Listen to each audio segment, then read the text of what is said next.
Stavolta è valido il segnale e dall'esterno il più veloce, come prima, è Zibellino Matto che conquista il comando, un vero specialista fra i nastri. Intanto c'è stato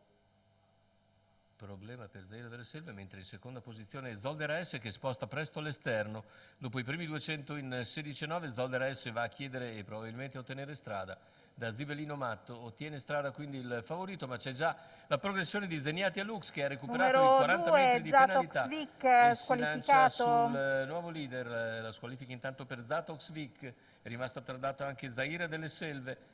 Vediamo i cavalli che hanno completato in 32,2 i 400, che per Zeniati Lux valgono molto meno, 40 metri più indietro partiva, e vediamo il 600 che se ne vanno in 47,5. A questo punto desiste Zeniati Lux, si limita ad accompagnare i primi, in seconda posizione rimane Zibellino Matto,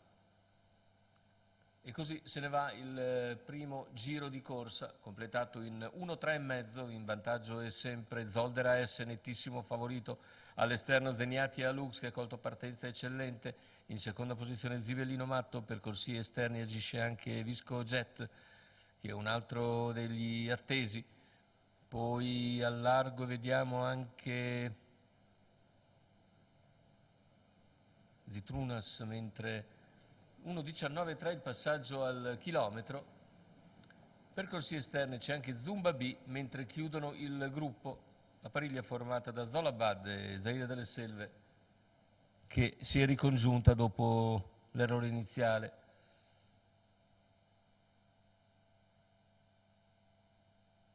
Ora un parziale in 15,5 con Zoldera S che si mantiene in vantaggio. Zoldera S leader, Zeniati a Lux ora non riesce a progredire, c'è lo scatto in terza ruota di Visco Jet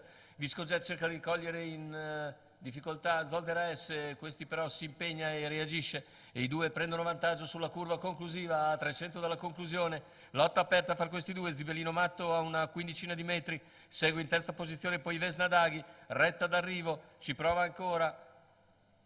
Visco Jet, si difende Zoldera S ancora qualcosa di vantaggio, ci prova Visco Jet, Zoldera S però non si lascia avvicinare, vince su Visco Jet al terzo a distanza, finisce Zumba B 27,6 a chiudere, 1,16,7 sul doppio chilometro, la vittoria è per Zoldera S ed è una scorpacciata per Antonio Di Nardo e Gennaro Casillo che fanno poker 4 su 4, fin qui davvero una giornata strepitosa. Vediamo le fasi conclusive, Zoldera S presentato al meglio,